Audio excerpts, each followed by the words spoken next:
आज की इस वीडियो में हम एक बहुत ही खतरनाक रोग पर, डिसीज पर डिस्कस करने जा रहे हैं, जिसे हम हाथी पांव या फील पांव या फाइलेरियोसिस के नाम से जानते हैं।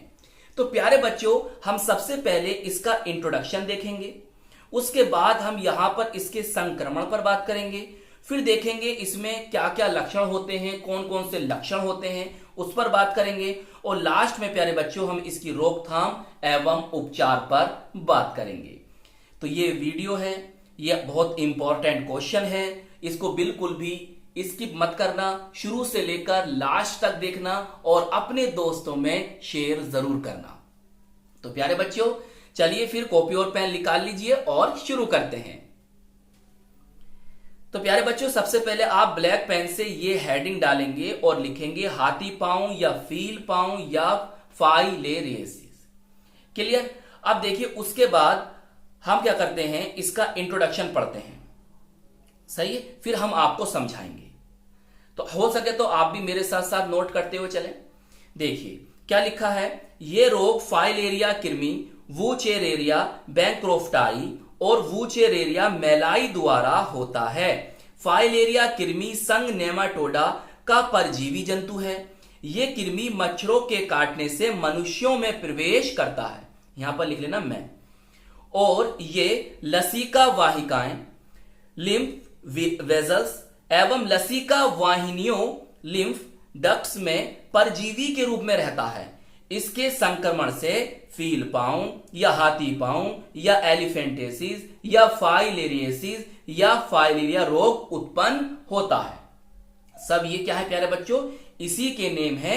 ये कोई से भी नेम से आपके बोर्ड एग्जाम में पूछा जा सकता है, तो आपको याद रखना है। तो हमने क्या जाना सर? हमने जाना कि ये जो रोग होता है वो एक फाइलेरिया कृमि के द्वारा होता है। तो उस फाइलेरिया कृमि का नेम क्या बताती है? नेम क्या बताती है आपकी एनसीईआरटी? सर उसका नेम होता है वुचेरेरिया बैंक्रोफ्टाई या और वुचेरेरिया मेलाई। सही? ये जो फाइलेरिया कृमि है ये कौन से संघ का है प्यारे बच्चों? ये है नेमाटोडा संघ का। नेमाटोडा वही है जिसे हम एस्केलमेंथिस या गोल कृमि, राउंड कृमि के नाम से जानते हैं। अब प्यारे बच्चों, जो ये फाइलेरिया कृमि होता है मनुष्य तक कैसे पहुंचता है? तो लिखा है कि प्यारे बच्चों ये मच्छरों के काटने से मनुष्यों में प्रवेश करता है। कौन सा मच्छर होता है? सर वो मच्छर होता है क्यूलेक्स मच्छर, जो हम अभी डिस्कस करेंगे बाद में। फिर ये मनुष्यों में कहां रहता है, मनुष्य की बॉडी में कहां रहता है? तो लिखा है प्यारे बच्चों, ये लसिका वाहिकाएं, लिम्फ वेजल्स और लसिका वाहिनियों, लिम्फ डक्ट में परजीवी के रूप में रहता है। फिर इसके संक्रमण से ये रोग होते हैं जो हमने अभी आपको नाम बताए। सही है? ये था इसका छोटा सा इंट्रोडक्शन। चलिए आगे चलते हैं प्यारे बच्चों। अब आप हेडिंग डालेंगे संक्रमण और रोग जनकता। हमने अभी बताया आपको कि ये जो रोग होता है वो क्यूलेक्स मच्छर द्वारा होता है। किसके द्वारा होता है? क्यूलेक्स मच्छर के द्वारा होता है। अब एक बात और याद रखो, चाहो तो इसके आगे आप लिख भी सकते हो। होता ऐसा है कि जो संक्रमित व्यक्ति होता है उस संक्रमित व्यक्ति को अगर मच्छर जाकर काटता है, सही है, तो मच्छर क्या करेगा, जैसे ही उस संक्रमित व्यक्ति को काटेगा तो संक्रमित व्यक्ति के खून से लार्वा मच्छर के अंदर चला जाता है और वो मच्छर जाकर किसी दूसरे व्यक्ति को काटता है तो ये डिसीज हो जाता है।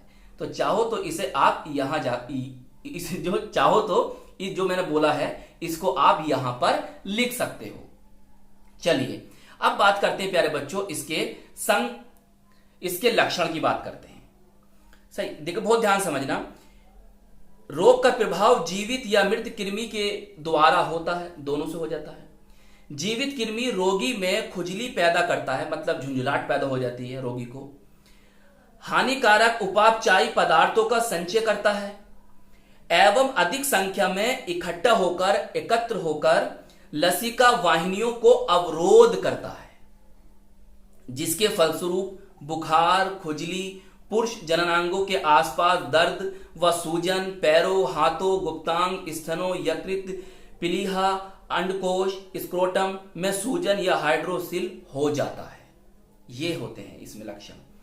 और सूजन सबसे ज्यादा पैर में आती है। सही प्यारे बच्चों, पैर में इतनी सूजन आती है कि पैर जो होता है एक भीम काय बन जाता है। मतलब पैर इतना मोटा हो जाता है कि हाथी के पैर की तरह दिखाई देने लगता है। तो जब भी तो हम इसे कहते हैं हाथी पांव रोग, या प्यारे बच्चों हम इसे कहते हैं फील पांव। तो फील का मतलब भी क्या होता है, अरबी में फील का मतलब होता है हाथी।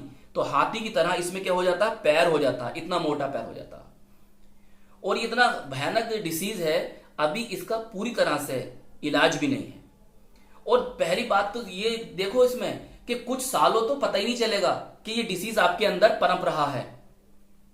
कुछ सालों तो पता नहीं चलता है कि ये मनुष्य के अंदर, मानव के अंदर पनप रहा है। और फिर अचानक ये जो होता है अपना रूप दिखाने लगता है। और जब दिखाता है तो बहुत लेट हो चुकी होती है। फिर भी इस रोग पर नियंत्रण पाया जा सकता है, कंट्रोल किया जा सकता है। लेकिन इस रोग से जो ये बॉडी का हाल होता है ना, ये जो बॉडी फूल जाती है, इतनी खतरनाक हो जाती है, इसे नहीं रोका जा सकता। इसके लिए तो सर्जरी ही होती है। चलिए, हम कहां तक पहुंच गए थे? यहां तक हमने डिस्कस कर लिया था।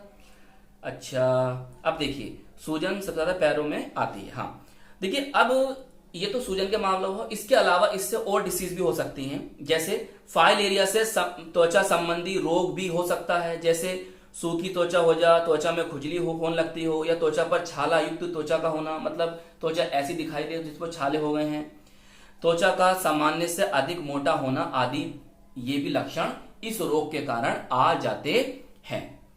सही, ये डायग्राम आपको बनाना नहीं है, बस मैंने आपको दिखाया है। चलिए, अब रोकथाम की बात कर लीजिए। मैंने आपको बताया कि ये डिसीज कैसा है अभी। अब देखिए, इसको आप इससे कैसे बचोगे वो से समझो। इस रोग का बचाव के लिए मच्छरों व लार्वा को नष्ट करना चाहिए और मच्छरों के काटने से बचना चाहिए। अगर आप चाहो तो आगे लिख सकते हो जो मैं बोलने जा रहा हूं। भाई, आप मच्छरों से कैसे बचोगे? या तो मच्छरदानी लगाइए, या फिर जो लोशन वगैरह आता है, सही है, या क्रीम वगैरह आती है, उसको लगाइए। कुल मिलाकर मच्छरों से बचिए, क्योंकि ये क्यूलेक्स मच्छर के काटने से ही होता है। और अगर सो रहे हैं तो मच्छरदानी लगाकर सोइए। सही है, और साफ सुथरा रखिए अपने रूम को भी, और अपने आप को भी साफ सुथरा रखिए, ताकि अगर आपके आसपास गंदगी रहेगी तो मच्छर ज्यादा पनपेंगे। सही, तो ये बात जो मैंने बोली है, आप चाहो तो इसमें मेंशन कर सकते हो। अब देखिए, आप दवाई के रूप में क्या ले सकते हो?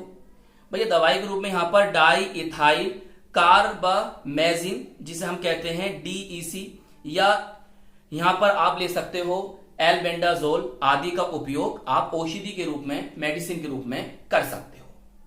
बहुत ही भयानक और बहुत ही खतरनाक ये डिसीज है जिसके बारे में आज आपने पढ़ा। तो आई होप ये क्वेश्चन आपको अच्छी तरह से समझ में आ गया होगा। तो प्यारे बच्चों, इस वीडियो को लाइक कीजिएगा, अपने दोस्तों में शेयर कीजिएगा और हमारे चैनल को सब्सक्राइब कर लीजिएगा। हम मिलेंगे आपको इसकी नेक्स्ट वीडियो में।